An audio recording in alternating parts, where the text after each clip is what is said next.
오늘은 베드로전서 마지막 부분 5장의 말씀을 전하도록 하겠습니다. 이 베드로전서는 시작 부분에 제가 말씀드렸듯이 고난의 서신이자 위로의 서신이라고 말씀드렸습니다. 그 당시 AD 64년경 극심한 핍박 가운데 성도들이 믿음을 지키기가 굉장히 어려운 시기였습니다. 그 당시에 집권자였던 네로가 예수를 믿는 사람들을 굉장히 고통스럽게 만든 그 시기였습니다. 그 시기에 베드로가 흩어져 있는 성도들에게 위로와 권면과 또 힘을 주기 위해서 이 베드로 전서를 기록했는데요. 이 베드로 전서는 고난의 의미를 깊이 우리에게 묵상하게 합니다. 하나님께서 왜 우리에게 고난을 주셨는가? 고난의 의미가 무엇인가? 그 고난을 통해서 우리는 어떻게 살아야 하는가? 그 고난을 우리가 깨닫게 하는 내용입니다. 먼저 고난은요, 우리에게 마침내 결과적으로 복이 된답니다. 믿음으로 사는 고난을 의미하고요. 그 다음에 고난을 통해서 우리가 하나님을 알게 하고요. 고난을 통해서 우리가 견고하게 되고, 고난을 통해서 천국 가는 우리가 관문이 되기도 한다 그 말이죠. 그러니까 고난을 배제하면 우리 하나님과 우리의 관계가 흐리멍텅해진다 그 말이죠. 우리는 때로는 고난 없이 예수를 믿기를 원할 때가 있습니다. 왜 이렇게 힘들게 예수를 믿어야 돼? 좀 편안하게 대충 믿고 천국 가면 되지. 그렇게 생각하는 사람이 있다면요. 이것은 고난의 의미를 제대로 깨닫지 못하고 하나님의 의도, 말씀을 제대로 깨닫지 못하는 것입니다. 우리가 의도를 가지고 고난을 받을 수 없습니다. 그러나 우리가 원치 않던 고난은 우리에게 옵니다. 믿지 않는 사람은 그러면 어떤 고난을 당하는가? 욕심에 이끌리는 고난을 당하기도 하고요. 죄로 인한 고난을 당하기도 합니다. 그런데 우리는 죄로, 욕심으로 이끌리지 않아도 고난을 당합니다. 왜요? 하나님께서 우리에게 주신 고난이 있기 때문에. 우리에게 본이 되신 예수 그리스도께서도 고난의 종으로 이 땅에 오셨습니다. 그리고 그분은 우리를 대속해 주시기 위해서 고난 몸소 고난을 당하셨습니다. 그러니까 고난은 참 깊이 있는 우리에게 깨달음을 주시는 내용입니다. 그래서 우리가 4장에 보면요, 고난을 우리가 복되게 생각하라 그렇게 말합니다. 그리고 고난을 받을수록 우리가 더 선하게 살라고 우리에게 권면했던 내용입니다. 이제 5장은 마지막인데요. 이 고난을 통해서 교회 안에 주는 권면입니다. 특별히 교회의 지도자되는 장로들에게, 그 다음에 교회를 섬기는 젊은 자들에게 주는 권면입니다. 고난이 올수록 너희가 그것을 고난의 증인되는 삶을 살아라. 그 내용이고요. 너희가 고난이 닥칠수록 더 겸손함으로 하나님 섬겨라. 그 내용입니다. 왜요? 하나님의 의도가 그 안에 있다. 그걸 우리에게 가르쳐주는 내용입니다. 오늘도 이 말씀을 통해서 저와 또 여러분에게 하나님의 권면 그리고 힘이 되는 말씀이 되기를 주님의 이름으로 축복합니다. 그러면 5장 1절부터 보겠는데요. 너희 중에 장로들에게 권하노니 나는 함께 장로된 자요 그리스도의 고난의 증인이요 나타날 영광에 참여할 자니라. 먼저 이제 5장 1절에는 장로들에게 권한답니다. 여기서 자신도 그 장로와 함께하는 나도 함께 장로된 자랍니다. 그러니까 베드로도 장로라, 그리고 그 다음에 그 교회 지도자들도 장로라 그렇게 표현합니다. 오늘날 우리가 장로 제도가 있죠. 장로교 또 교단도 있습니다. 이 장로 제도가요, 잘못되면 어떻게 되냐면 레벨화됩니다. 계급화된다 그 말이죠. 목사, 장로, 권사, 집사 이렇게 계급화되면 어떻게 되면요, 일단 성경의 의미를 떠나게 됩니다. 성경은 우리에게 계급으로 가르쳐주기 아닙니다. 모든 교회의 직분은 섬김입니다. 목사라는 직분은 하나님께서 우리에게 맡겨준 겁니다. 하나님의 백성들, 양들처럼 목자, 목회하라 맡겨준 겁니다. 목자장은 누군데요? 목사가 아닙니다. 착각하면 안 되는 게 목자장은 예수 그리스도입니다. 주인은 하나님이십니다. 우리는 뭐예요? 그럼 목사는 뭐예요? 그냥 목양을 하는 일꾼입니다. 그런데 목사가 목자장이 되고 목사가 주인 행세를 하게 되면 어떻게 될까요? 그 목장은 어떻게 될까요? 이미 이단화되는 겁니다. 이미 주인을 잃어버린 것 된다 그 말이죠. 제가 왜 이 말씀을 드리냐면요, 이건 저에게 하는 말씀이기 때문에 그렇습니다. 너희 장로들에게 권하노니 함께 장로된 자요. 지금 베드로가 자신도 장로라 그 말이죠. 그리스도의 고난의 증인이요 나타날 영광에 참여할 자라. 먼저 고난의 증인이랍니다. 성도들에겐 고난이 뭐가 되냐면요, 고난이 복이 된다고 그랬죠. 이 장로들에게 뭐라 고난의 증인이라는 표현을 했습니다. 증인이 뭡니까? 법정 용어인데요. 증인이 증언하는 대로 법정의 결과가 나옵니다. 만약에 위증하게 되면 거짓 증인이 되는 거죠. 그러니까 증인으로 채택됐을 때는 현장이 있어야 되고요. 증인으로 채택될 때는 관계, 그 사건의 관계가 있어야 됩니다. 이 베드로는 예수 그리스도의 증인입니다. 예수 그리스도께서 십자가의 상에 돌아가실 때 그곳에 있었고요. 예수님을 공생애 동안 따르면서 예수님 말씀을 들었고요. 그분이 하나님이시라는 걸 알았습니다. 그분은 증인이었습니다. 그래서 자신 고난의 증인이랍니다. 증인인데 어떤 증인이에요? 고난의 증인. 우리 주님이 당한 그 고난의 의미가 무엇인 걸 알게 된 증인이었다 그 말이죠. 여러분, 목회자가 그것입니다. 바로 증언하는 겁니다. 무엇에 대한 증언이요? 예수 그리스도의 고난을 증거하는 겁니다. 그런데 목사가 예수 그리스도의 고난을 행복으로 바꿔서요, 성도들에게 행복을 전하고 있고 축복을 전하고 있고, 물론 축복이 나쁜 건 아니지만요, 우리 사람들이 좋아하는 것, 세상 사람들이 좋아하는 것을 전하고 있다면 어떻게 될까요? 그거는 고난의 증인이 아니죠. 여러분, 현대화되면서 교회가 세상화되는 관계는 뭐가 있냐면요, 사람들을 많이 모으기 위해서 그렇습니다. 또 많이 모아놓으면 어떻게 될까요? 운영을 해야 됩니다. 경영 전략이 필요하다 그 말이죠. 그러다 보면 어떻게 될까요? 이익단체, 이권단체가 됩니다. 여러분, 예외가 없습니다. 교회가 커지면 타락하는 거 예외가 없습니다. 아니야, 저 교회는 괜찮아. 아니야, 저 교회는 그래도 하나님 기뻐하는 교회. 제가 목사로서 개인적으로 보면요, 교회가 커지면 예외 없습니다. 타락할 수밖에 없습니다. 그건 왜 그렇게 되냐면 고난의 증인이 되지 않습니다. 그 다음에 뭐가 되면 이익을 따르게 됩니다. 왜냐하면 교회가 유지가 되어야 되기 때문에. 운영체제가 된다 그 말이죠. 운영이 시작되면 마케팅 전략을 도입하게 되고요. 그 다음에 운영체제가 되면은 프로그램을 돌립니다. 운영체제가 되면 성경은 덮어놓고 그래도 사람들이 많이 모이게 만들어야 하는 것입니다. 그러니까 결국 교회는 교회인데 하나님과 관계없는 교회가 될 수밖에 없는 것입니다. 저는 이 1절부터 4절까지의 말씀을 목회자들 모아놓고 세미나 하고 싶은 말씀입니다. 너무 많아요. 그런데 이 말씀을 다 하다 보면요, 사람들이 시험을 때 너무 많아서 그렇습니다. 어쨌든 중요한 내용은요, 목사는 고난의 증인이라고 말이죠. 예수 그리스도의 고난을 증거했을 뿐만 아니라 그 증인이 사실을 증거해야 된다 그 말이죠. 왜요? 그에게 나타난 영광에 참여하기 때문에 그렇습니다. 여러분, 우리 주님이 고난을 통해서 영광을 받으셨잖아요. 영광을 드러내셨잖아요. 우리 증인들도 그 고난에 증인이 되어서 영광의 자리로 들어가는 겁니다. 우리 성도들도 고난을 통해서 영광을 맛보게 됩니다. 어딘데요? 그 영광의 장소가? 영원히 살 수 있는 천국입니다. 그 영광을 우리가 있기 때문에 우리가 고난을 달게 해줄 수 있는 것입니다. 그러면서 2절에요. 너희 중에 있는 하나님의 양 무리를 치되, 우리 주님께서 베드로에게 예수님께서 부활하신 다음에 베드로를 찾아가셔서 뭐라고 그랬어요? 내 양을, 내가 나를 사랑하느냐? 3번 물었어요. 주님 내가 사랑하는지 주님이 아십니다. 그랬죠. 나 진짜 주님 사랑합니다. 근데 주님이 이제 알았다. 그렇게 말씀하셨나요? 내 양을 먹이라. 내 양을 치라. 목회라 그 말이죠. 네가 진짜 나 사랑하면 진짜 나처럼 목회라 그 이야기를 한 겁니다. 베드로가 그래서 자기가 순교하기까지요, 목회가 무엇인가를 지금 고난의 증인으로 표현하는 겁니다. 너희 중에 하나님의 양 무리를 치되, 그러니까 다른 지도자들에게 말하는 거죠. 하나님의 양 무리를 치되 억지로 하지 말고 하나님의 뜻을 따라 자원함으로 하며 너희 이득을 위하여 하지 말고 기꺼이 하며. 여기 먼저 억지로 하지 말라는 게 무슨 말일까요? 여러분, 이익이 되면 사람은 그 이익을 따르기 때문에 억지로 하지 않습니다. 내게 이익이 되는데요. 근데 왜 억지로 하지 말라고 말했을까요? 손해가 되기 때문에 그렇습니다. 이 당시에 예수를 믿는 자체가요, 굉장히 두려운 문제였습니다. 예수를 믿는 것 때문에 죽는 경우가 생겼습니다. 예수를 믿는 게 세상 사람들 눈에 보기에 별로 매력적이지 않았다 그 말이죠. 성도도 그런데 하물며 지도자는 어떻게 했겠습니까?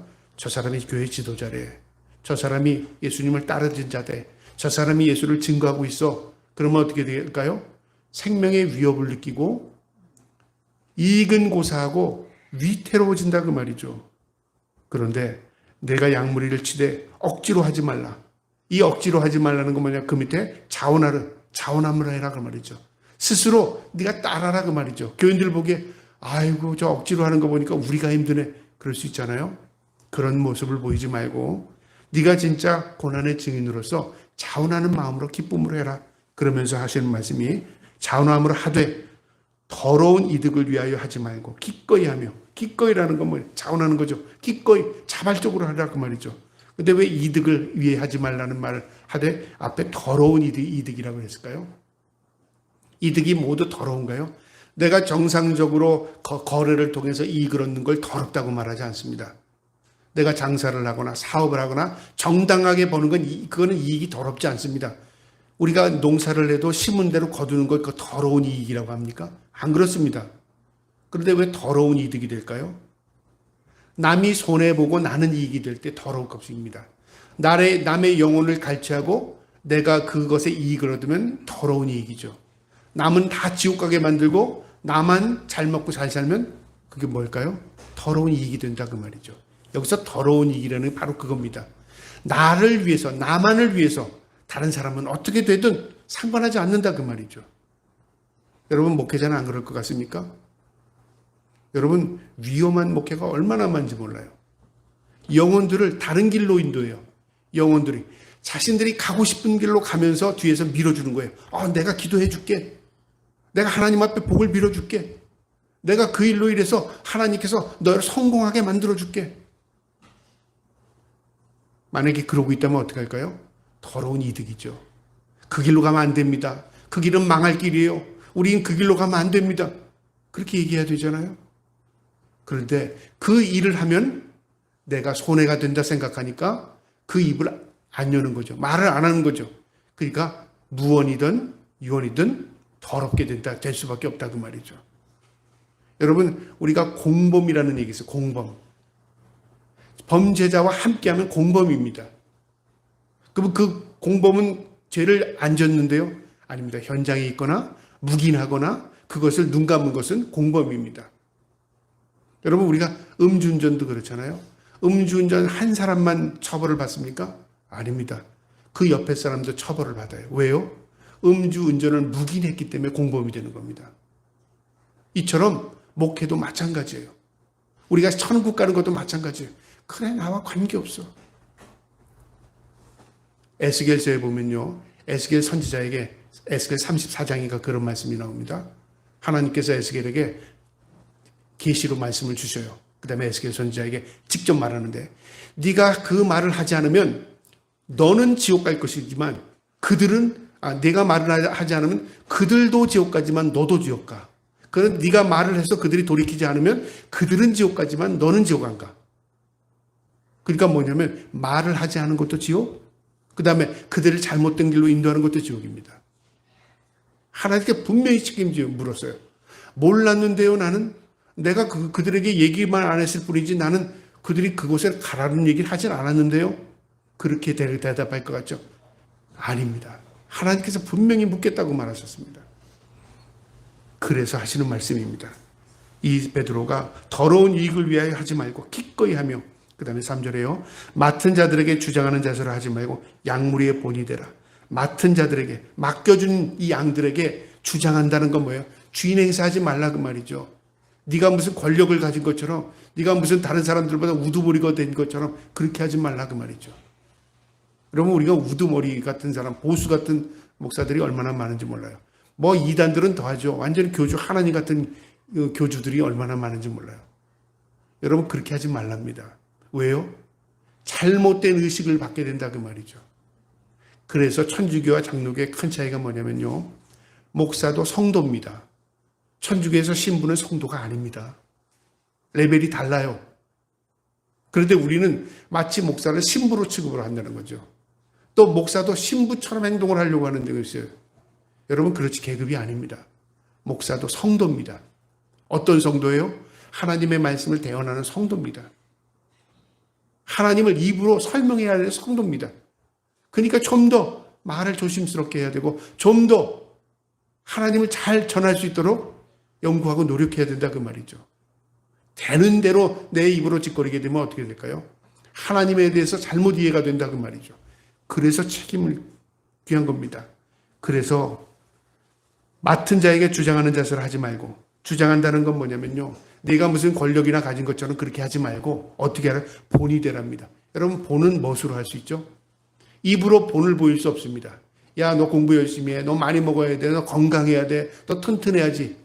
이렇게 한다고 사람이 변화가 되나요? 만약에 입으로 된다면요. 말만 많이 하는 사람 그 옆에 있으면 내가 이익 볼 겁니다. 그런 말이 많아지면 잔소리가 되잖아요. 목회가 잔소리가 되면 안 된다는 말이죠. 뭐를 하라고 그랬어요? 본이 되랍니다. 본이. 이거 하나님 저에게 하시는 말씀입니다. 어떻게 본이 돼? 네가 그렇게 해. 그 말이죠. 네가 그렇게 해. 그래서 하나님께서 저같이 부족한 종을 가르친 거예요. 지금까지도 하나님께서 가르쳐 주셨어요. 뭘 가르쳐 줬냐면요. 이게 목회라는 걸 가르쳐 줬어요. 그래서 목사님들이 그런 얘기해요. 이제 목회 좀 알만하니까 은퇴한대요. 알만하니까. 그게 무슨 말일까요? 이제 좀 철이 드니까 목회자서 목회가 이런구나. 알만하니까 이제 너 엎어서 이제는 그만해 그 말이죠. 쉽게 말하면. 알만하니까. 그것도 모르는 사람들도 사실 많으니까요. 어쨌든 이처럼 하나님께서 본이 되랍니다. 저에게 하시는 말씀이라고 듣고 저도 하나님 앞에 마음을 다시 새롭게 다시 다잡습니다. 하나님 본이 되는 삶을 목회할 수 있도록 은혜를 내려달라고 기도하는 마음으로 이 말씀을 봅니다. 양의 무리에 본이 되라. 그러면서 4절에요. 그리하면 목자장이 나타나실 때 그렇게 하면 예수님이 이 땅에 오실 때 그 말이죠. 목자장은 예수 그리스도십니다. 나타나실 때 재림하실 때에 시들지 아니하는 영광의 관을 얻으리라. 시들지 않는 건 뭘까요? 시들지 않는 것, 영원하다 그 말이죠. 보존된다 그 말이죠. 영원한 면류관이 뭘까요? 영원한 상이죠. 내가 면류관 얻으려고 일을 해야 될게 그게 아니라 그래야 천국 간다 그 말입니다. 여러분, 우리가 천국은 은혜로 갑니다. 근데 그렇게 했기 때문에 그게 아니라 우리가 하나님의 은혜로 천국 갈 사람은 내가 본이 되는 삶을 살고 내가 주장하지 말고 예수 그리스도의 모습을 닮아가라 그 말이죠. 예수님 우리를 섬기기 위해서 이 땅에 오셨고 예수 그리스도 종으로 이 땅에 오셨다. 그러니까 우리가 주님을 따르는 사람이라면 목사라면 주님처럼 우리가 따라라. 그를 닮아가라 그 말입니다. 여러분 이해가 쉽죠? 왜? 시들지 않는 영광의 면류관이 그 안에 있답니다.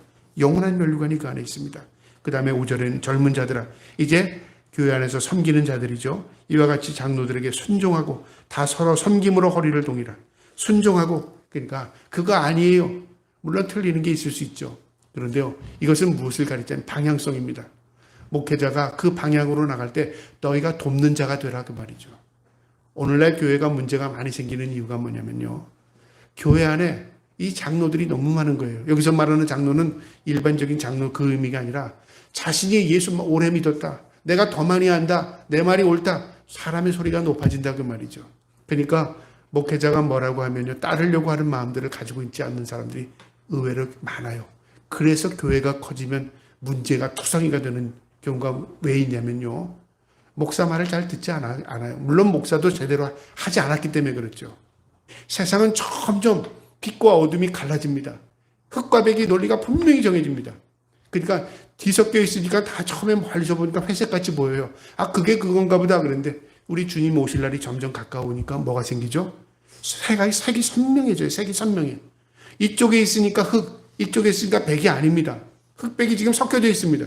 교회 안에도 믿는 성도들 안에서도 사람들의 무리 안에 다 섞여져 있습니다. 이게 이제 주님이 오실 날이 점점 가까이 오니까 색이 확연하게 드러나는 겁니다. 그러니까 그 색을 보고 사람들이 깜짝 놀라는 거예요. 여기 흰 것만 있는 줄 알았는데 우리 어두운 게 있었네?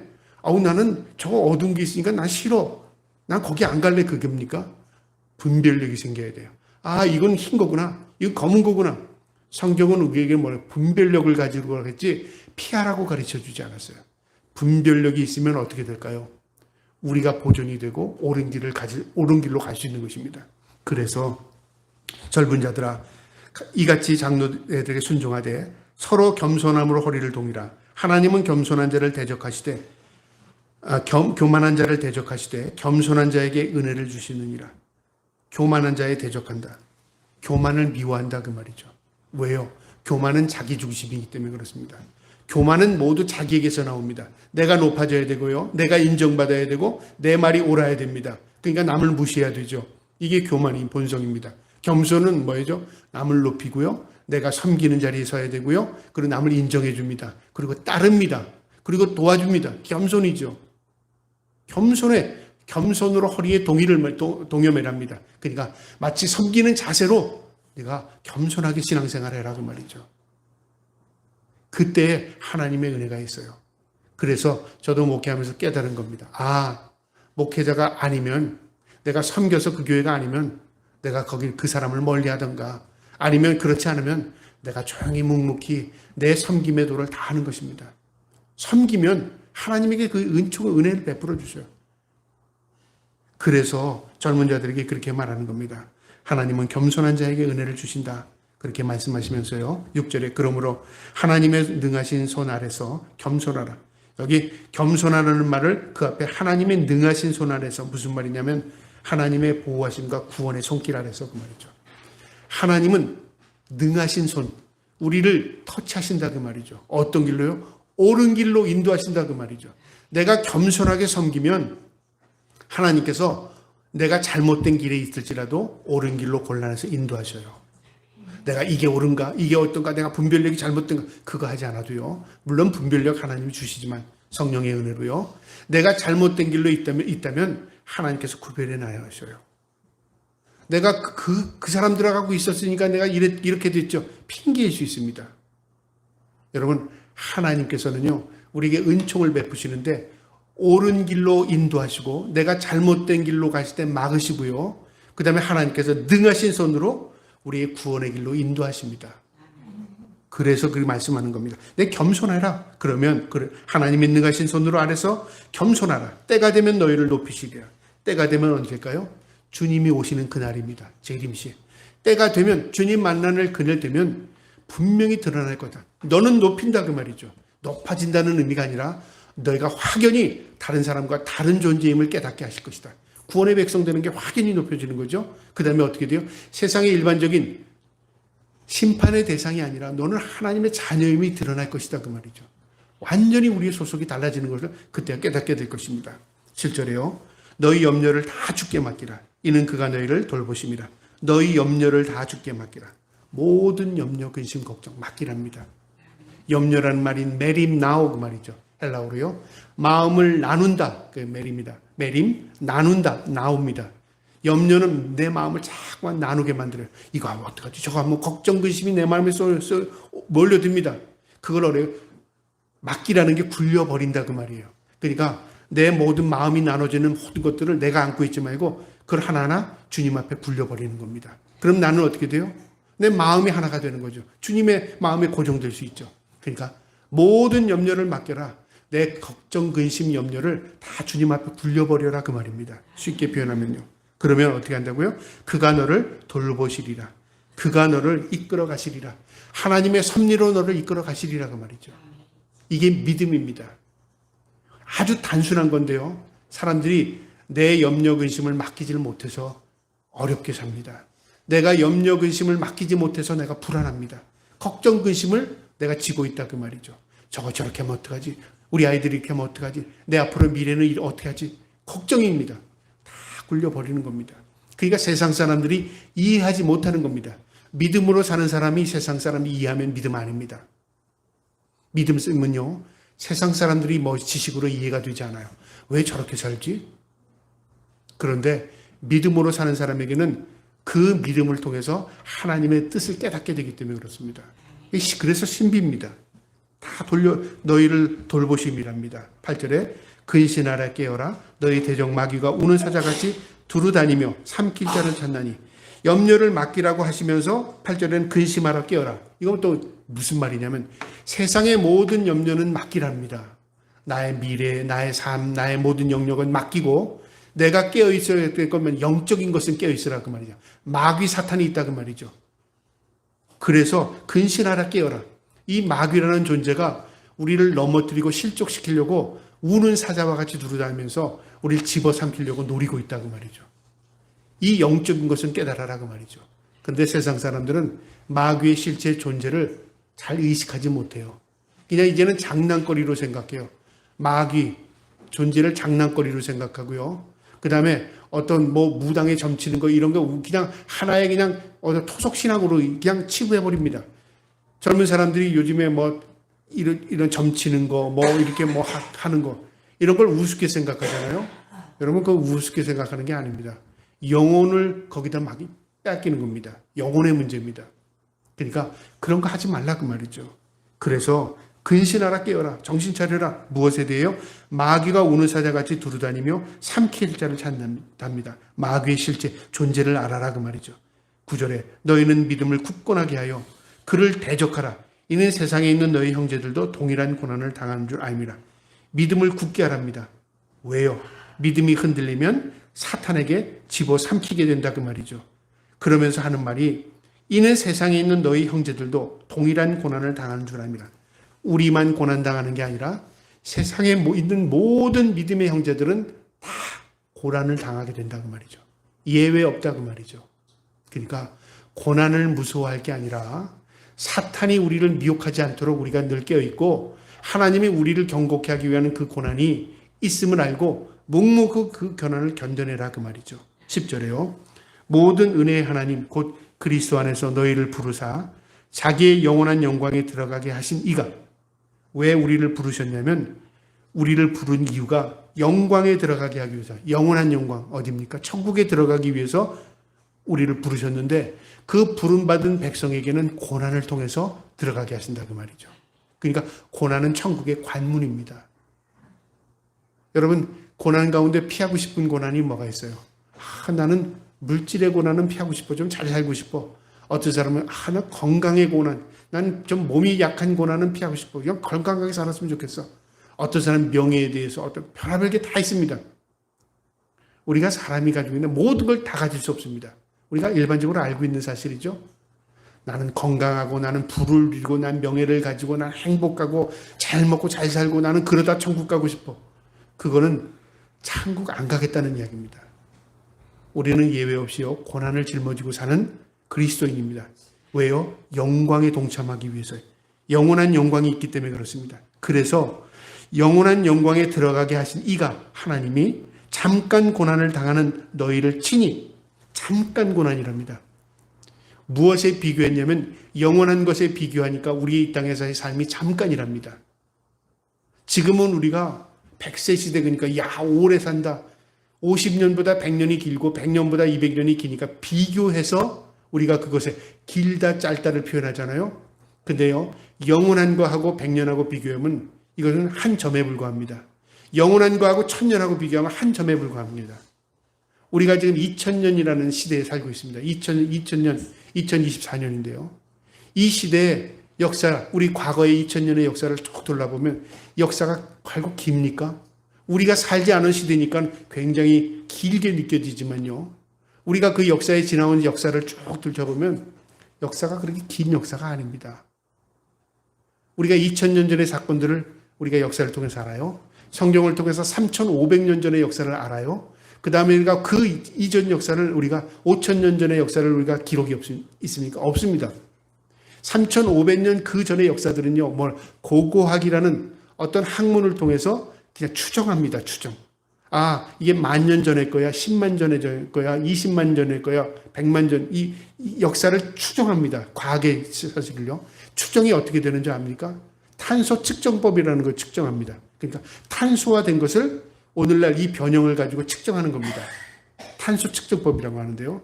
그 탄소 측정법이라는 게 어떤 거냐면요. 어떻게 측정 환경과 여건에 따라서 100년이 아니라 몇만 년은 왔다 갔다 합니다. 몇만 년이요.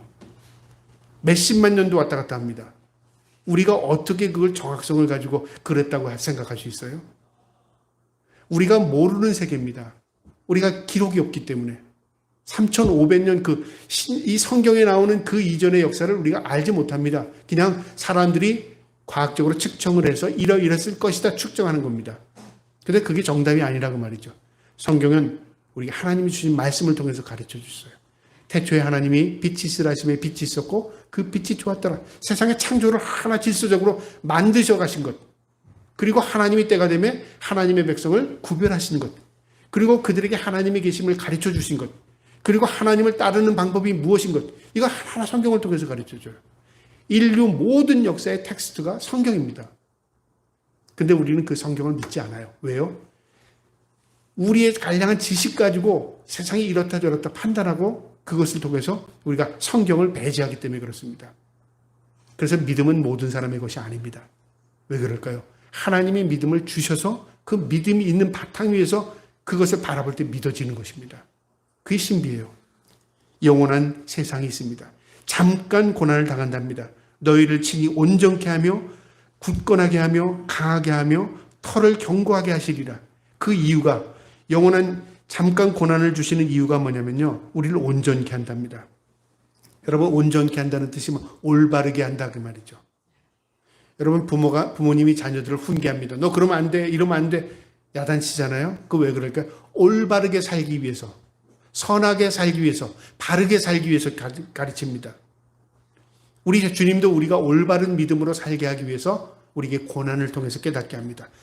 내가 욕심 부렸더니 그게 아무것도 아니야. 이제 욕심 부리지 말고 살아야지. 야, 그거 아무것도 아니라 헛된 거네. 이제 내가 헛된 것을 추구하며 살지 말아야지. 그 고난을 통해서 가르쳐 준 겁니다. 우리를 어떻게 하기 위해서요? 고난을 통해서 우리를 온전하게 하기 위해서. 그 다음에 굳건한답니다. 굳건하다는 말이 뭐냐면요, 흔들림 없는 믿음으로 살게 하기 위해서. 우리 어린아이가 강하게 하기 위해서 너 이거 먹어라, 편식하지 마, 이거 먹어야 돼. 그러면 애 건강하게 하기 위해서 그렇잖아요. 우리 고난을 주시는 이유가 우리 믿음을 견고하게 하기 위해서입니다. 믿음이 그냥 믿음은 있는데 연약해. 믿음이 있는데 아무 의미가 없어. 그 믿음 갖고 뭐 하겠어요? 믿음을 견고하게 하기 위해서는 고난을 주신다 그 말이죠. 고난이 우리의 믿음을 단단하게 만들어요. 그래서 고난을 주신다 그 말이죠. 그 다음에 또 이 잠깐 고난은 뭐는 우리를 강하게 하신답니다. 여러분, 강하다는 건 뭐예요? 힘이 있다 그 말이죠. 그래야 우리가 사탄 마귀를 대적하죠. 우리가 연약한 자를 돕죠. 내가 힘이 있고 강해야 적을 물리칠 뿐만 아니라 나를 보호하고 내 주위에 있는 가족을 보호하고 내 사랑하는 사람을 보호할 수 있잖아요. 나 하나로 지키지 못하는 그 힘없는 사람을 여러분 어떻게 하겠습니까? 믿음도 마찬가지라고 말이죠. 우리가 강건한 믿음이 있어야 사탄 마귀가 우리를 대적하지 못합니다. 아유, 괜히 내가 대적했다가 이익이 하나도 없겠네. 접근하지 못한다 그 말이죠. 그러니까 믿음이 견고하고 강하면 사탄 마귀도 제껴놔요. 우리 대적하지 못한다 그 말입니다. 우리의 믿음을 강하게 하기 위해서 어떻게 해요? 고난을 주신다 그 말이죠. 그 고난입니다. 자, 고난의 비밀을 이렇게 말한 겁니다. 잠깐 고난은 자에게 걱정하지 마.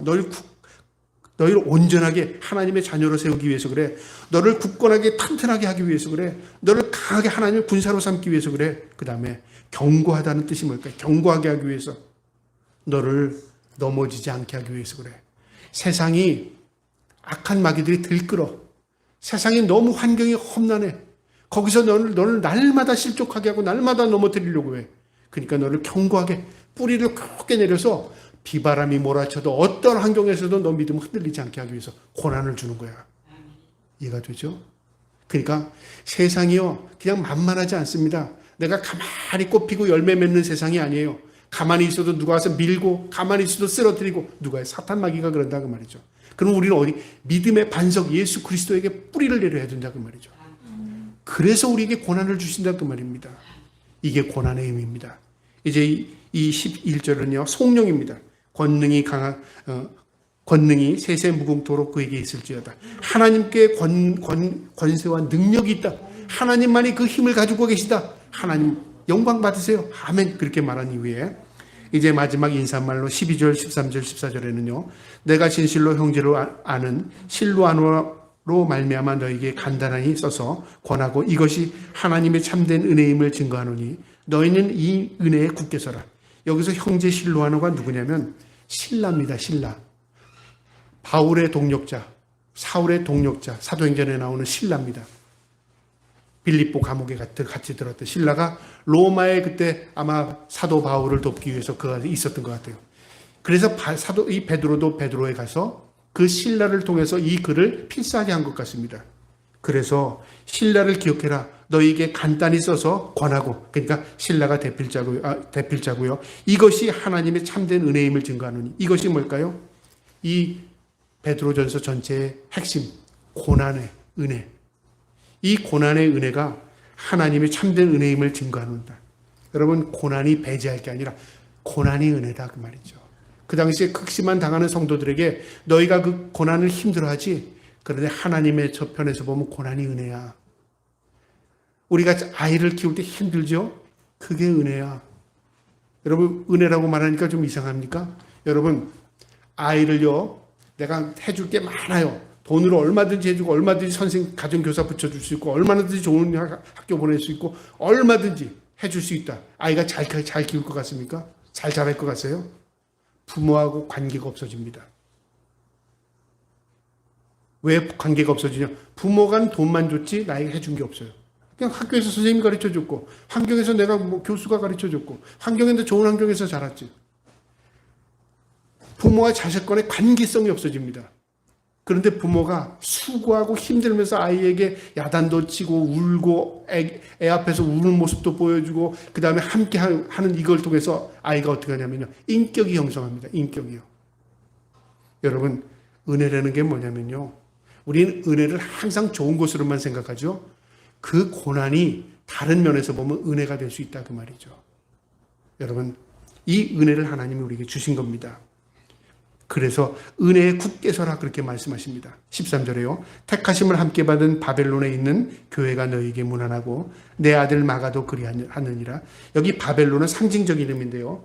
로마가 번성한 나라였습니다. 그러니까 그 당시 그 전에 바벨론이라는 국가는 번창한 나라였거든요.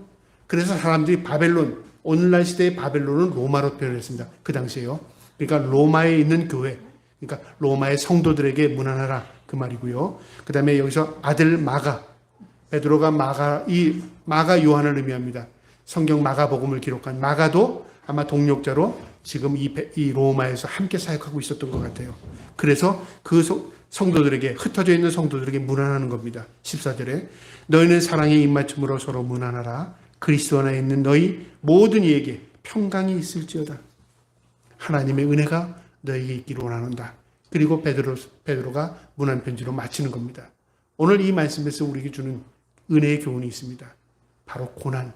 이 고난이 우리의 편에서는 피하고 싶은 것이고 우리의 편에서는 힘들 것이지만 우리에게 주시는 이 고난의 의미는요. 하나님의 은혜의 방편입니다. 왜요? 우리를 강하게 하기 위해서, 우리를 견고하게 하기 위해서, 우리가 뿌리를 내리기 위해서, 우리가 하나님의 자녀임을 깨닫게 하기 위해서 고난 주십니다. 그래서 목회자로 그런 생각을 해요. 고난을 당할 때마다 내가 진짜 하나님 자녀지요. 하나님 내가 목사 맞죠 그래요. 내가 편하고만 생각하면 그거 다 잊어버릴 것 같습니다.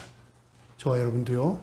하나님이 주시는 은혜의 고난이 있음을 깨닫고 그 고난이 우리 모두에게 축복이 될 줄을 믿습니다.